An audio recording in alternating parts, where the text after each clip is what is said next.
Hello भाई, कैसे हो? क्या हाल चाल है? तो भाई, कल मैंने अपना एग्ज़ाम दे के आया, सिलेक्शन पोस्ट फेज 13 का। जिसके अंदर भाई मेरे दो एग्ज़ाम थे। एक था मेरा 12th बेस और एक था ग्रेजुएशन बेस। अब जो ये अपना 12th बेस था, एग्ज़ाम जो है वो आ रहा है लेवल के हिसाब से। जैसे 12th लेवल का है तो इसमें 12th के हिसाब से इन्होंने जीके पूछी। और ग्रेजुएशन है तो ग्रेजुएशन है तो भाई तबाही मच गई। अब जो 12th लेवल था, अब 12th लेवल के अंदर तो जीके जो थी वो थी वन लाइनर, कि जो अपन ने ब्लैक बुक से कर रखी है या फिर पिनेकल से कर रखी है, तो वो वन लाइनर थी अपनी जीके। अब उसके अंदर भी क्या है, 12th में जैसे कि अपने 5 ईयर प्लान है, उसमें से ये पूछ लिया कि पीसी माल बोनस वाला जो है ये कौन से 5 ईयर प्लान में है। इस तरीके का था क्वेश्चन। या फिर ये पूछ लिया कि प्रवासी भारतीय दिवस किसके ऊपर बनाया जाता है। ये आ गया। और ग्रेजुएशन लेवल में ये चीज सीन है कि तुम्हें 3 स्टेटमेंट दे दी। पूरी की पूरी जितने भी जीके के 25 क्वेश्चन थे, सारे के सारे स्टेटमेंट वाइज थे, जैसे अपने सीजीएल मेंस के अंदर आते हैं। अब सीजीएल मेंस भी अपना ग्रेजुएशन बेस ही होना है, तो यानी कि ये समझ लो कि यही सेम प्रोसेस रिपीट होने वाला है सिलेक्शन पोस्ट का, जो ग्रेजुएशन लेवल का है। और रही बात सेंटर की, तो ये भाई मेरा जो सेंटर था वो था मेरा शिमला। अब शिमला मेरा सेंटर था, सेंटर दिखा देता हूँ मैं आपको कैसा है। सेंटर देखो आप पहले, ये मेरा सेंटर है। वादियों में सेंटर दे रखा है। तो ऐसा कुछ सेंटर था मेरा। सेंटर में कोई कमी नहीं लगी मेरे को, बढ़िया सेंटर था। ये सामने बिल्डिंग जो है, ये यहाँ पे एग्ज़ाम हुआ था। कर्टेन वगैरह सब कुछ लगा रखा था यहाँ पे। और यहाँ पर जो चेकिंग प्रोसेस था वो भी बढ़िया था। यहाँ पे आप देखोगे, यहाँ पर आपके फ़ोटो और आपका जो भी डॉक्यूमेंट है, एडमिट कार्ड वगैरह, आपका यहाँ पे चेक किया जा रहा है।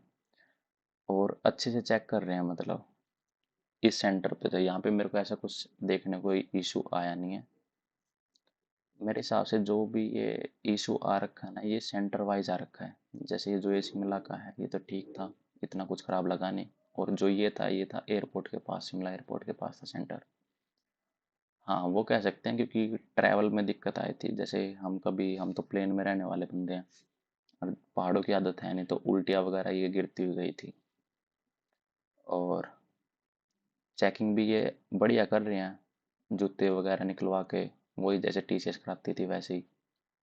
और जैसे हम अंदर सेंटर पे जाएंगे, अंदर अंदर जाने के बाद मैंने पीसी देखा, पीसी और कीबोर्ड और अपना माउस। कीबोर्ड माउस जो है बिल्कुल नए रख रखे इन्होंने अंदर। माउस जो थे वो जेब्रोनिक्स के थे माउस। और ऐसा कुछ इशू नहीं है कि एक बार क्लिक करना, दो तीन चार बार, इतनी बार क्लिक करना पड़ रहा है। सिंगल क्लिक में हो रहा था सारी चीज़ें। और फिर यहाँ पे सेंटर का हेड आया। सेंटर का हेड आके हमें बोलता, क्या नाम है, अगर मान लो किसी की भी पीसी में या कोई प्रॉब्लम हो जाती है, तो भाई वो उसको उसी टाइम रिजॉल्व करेंगे। कि मान लो कि ऐसा नहीं है कि उसकी जो टाइम है वो कम देंगे, 2 मिनट कम देंगे या 5 मिनट कम देंगे, नहीं। मान लो पीसी 2-3 मिनट के लिए किसी का बंद भी हो जाता है, तो वो उसको पूरा टाइम देंगे, टाइम की कोई कमी नहीं है। अब टाइम की कमी नहीं है तो पेपर का लेवल ही ऐसा है। अब पेपर का लेवल ग्रेजुएशन का, तो भाई अब हम लेवल की बात कर लेते हैं। जो भी ग्रेजुएशन का लेवल था उसके अंदर जो रीजनिंग थी ना, रीजनिंग रीजनिंग के 6 से 7 क्वेश्चन ऐसे थे, 3, 4, 5-5 लाइन के थे। यानी कि जैसे अपने सीजीएल मेंस के अंदर आते हैं ना, क्रिटिकल एनालिटिकल वगैरह होगा या और कुछ होगा, तो उनके ऑप्शन भी ऐसे थे कि मान लो कि राहुल है, राहुल अपने दोस्त के साथ खड़ा है और उसका दोस्त जो है वो है इमोशन है, मतलब रो रहा है वो, और राहुल उसे देख के हंस रहा है। और ऑप्शन में इस तरीके से थे कि इमोशन इस तरीके से, या फिर एनालिटिकल रीजनिंग है या क्या है, इस तरीके से थे ऑप्शन। और इस ये जो जिस टाइप की रीजनिंग पूछ रही है, 6-7 क्वेश्चन ऐसे थे, इनके तो हमारी प्रैक्टिस भी नहीं है ना, हमने इस तरीके से कर रखा था। और एक क्वेश्चन तो रीजनिंग का पता नहीं भाई, मेरे को तो गलत ही लगा था, जिसमें दे रखा था ए की वैल्यू दे दी थी 18, बी की वैल्यू 12 और सी की वैल्यू शायद 24 दे रखी थी। और ऐसा कुछ दे रखा था a+b × c, और यहाँ पे दे दिया मोड, मोड लिख के 97। बोला अब इसे सॉल्व करो। अब हाँ, इसका तो कुछ अता पता लगा ही नहीं, अभी मोड 97 दे दिया, अब यहाँ पे क्या कैसे सॉल्व करना था ये। और जीके जीके ग्रेजुएशन लेवल की भाई पूरी की पूरी वही है, 25 क्वेश्चन थे। चल बीच में मतलब ऐसे थे जीके के अंदर, जो एक दो क्वेश्चन ऐसा था कि जैसे राजस्थान है, राजस्थान में वो है कि रेतीली मिट्टी है और बालू के टीले बन रखे हैं। दूसरी स्टेटमेंट थी कि वहाँ फॉरेस्ट ज़्यादा है, तो ये तो हमें पता ही लग गया कि ये तो साफ गलत होगा फॉरेस्ट, तो पहली स्टेटमेंट ठीक है। ये सिर्फ एक दो क्वेश्चन ऐसा देखने को मिल रहा था, बाकी वो ये कि अगर आपको नॉलेज होगी तो आप कर लोगे। और रही बात मैथ की, मैथ में भाई, मैथ में तो नई चीज़ ही देखने को मिली मेरे को तो। अब स्टैट, प्रोबेबिलिटी और कोऑर्डिनेट, मेरी शिफ्ट में तो चलो प्रोबेबिलिटी नहीं आया, मेरी शिफ्ट में स्टैट के थे 3 क्वेश्चन, कोऑर्डिनेट के थे 2 से 3 क्वेश्चन। अब स्टैट में भी भाई हमने तो सिर्फ यही पढ़ रखा है, मीन, मोड और मीडियन, और स्टैंडर्ड डेविएशन और वेरिएंस और रेंज, हमने ये चीज़ कर रखी है। अब क्वेश्चन ऐसे आ गए, 2 क्वेश्चन ये थे इस तरीके से आगे कि क्वार्टाइल्स क्या होता है। ऐसे दे दिया, मान ले कि 6, 7, 8, 9, 10, 11, 12 इस तरीके से दे दिया कोई। अब इसमें बोला क्वार्टाइल्स फाइंड करो। अब क्वार्टाइल्स का तो फॉर्मूला हमें पता नहीं, अब ये क्या चीज़ है क्वार्टाइल्स। तो ये दो इस तरीके के 2 क्वेश्चन थे, ये छोड़ने पड़े, नहीं हुए, क्योंकि क्वार्टाइल्स वगैरह का कोई फॉर्मूला पता नहीं था और ना ये कर रखा था। और ऐसे कुछ कोऑर्डिनेट के थे, दो एक क्वेश्चन, वाई इंटरसेप्ट दे दिया 1,5 या फिर -1,-5 ऐसा कुछ था, नहीं 3,6 था, हाँ ऐसा ही कुछ था क्वेश्चन।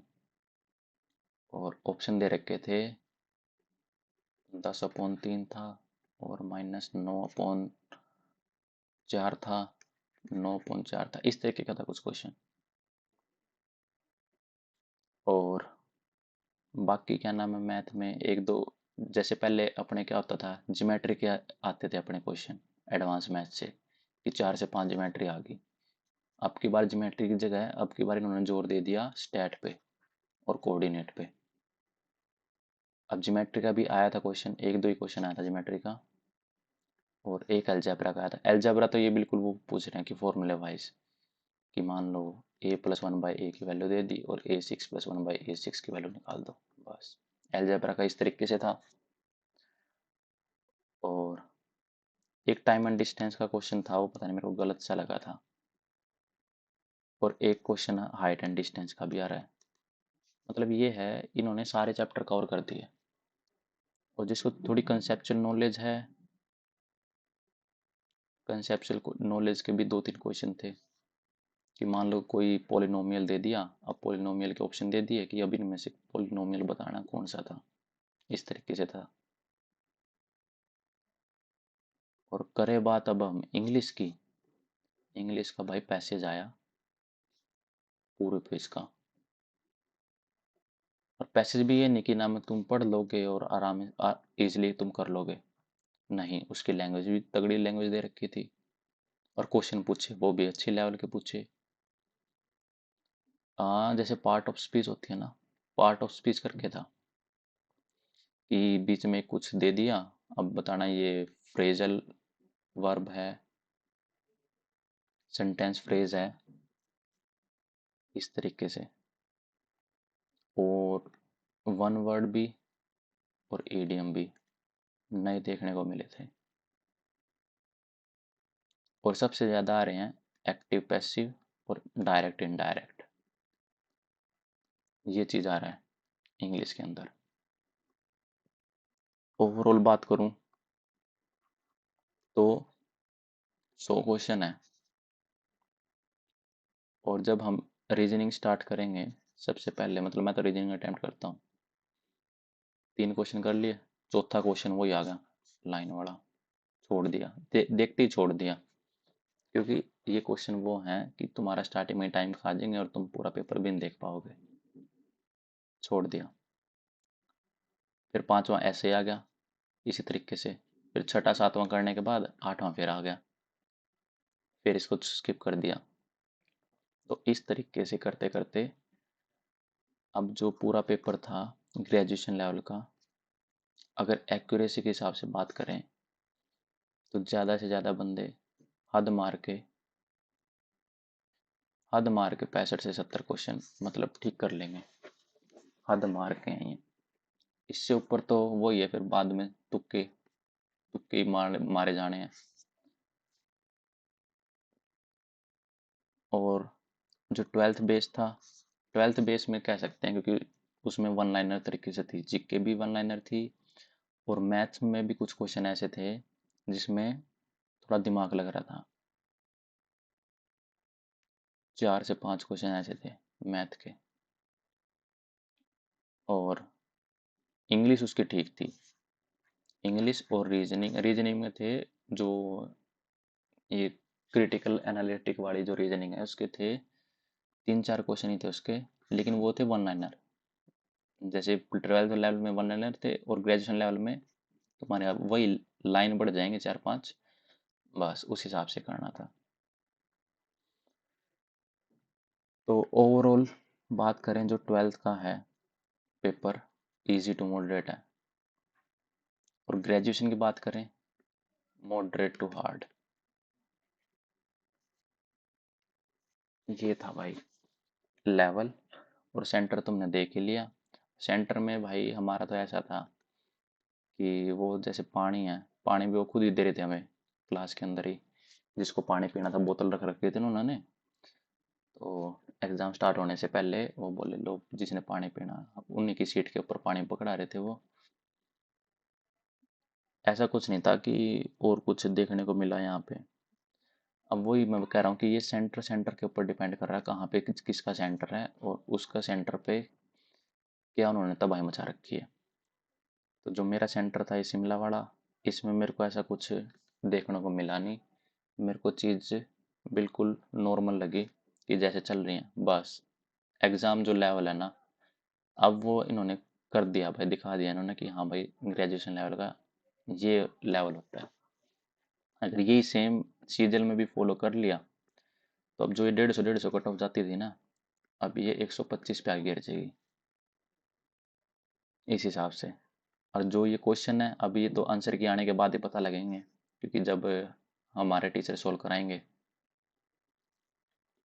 कि किस तरीके की जो जो ये एक्स्ट्रा चीज़ें पूछ रहे हैं, ये क्वार्टाइल क्या है और ये स्टैट फालतू की पूछ रहे हैं, तो इस तरीके की अभी प्रैक्टिस तभी होएगी जब अब आंसर की आ जाएगी, और उस तरीके के क्वेश्चन जब हम पहले घर पे कर चुके होंगे, तो फिर हमें एग्जाम में जाके अनएक्सपेक्टेड चीज़ें नहीं लगेंगी।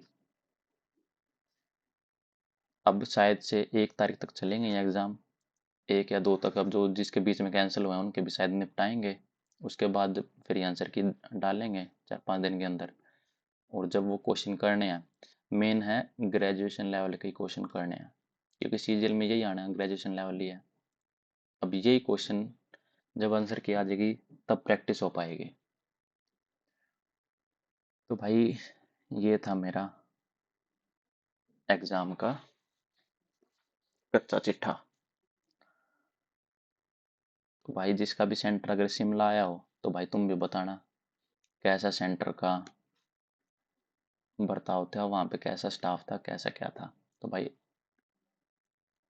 मेरे को तो भाई वहाँ पे सही लगा, इतना कोई दिक्कत नहीं आई। तो चलो भाई, ये कुछ लेवल था और ऐसा कुछ पेपर आया था। और अब अगले एग्ज़ाम के लिए जुट जाओ भाई। चलो भाई, मिलते हैं फिर अब बाद में।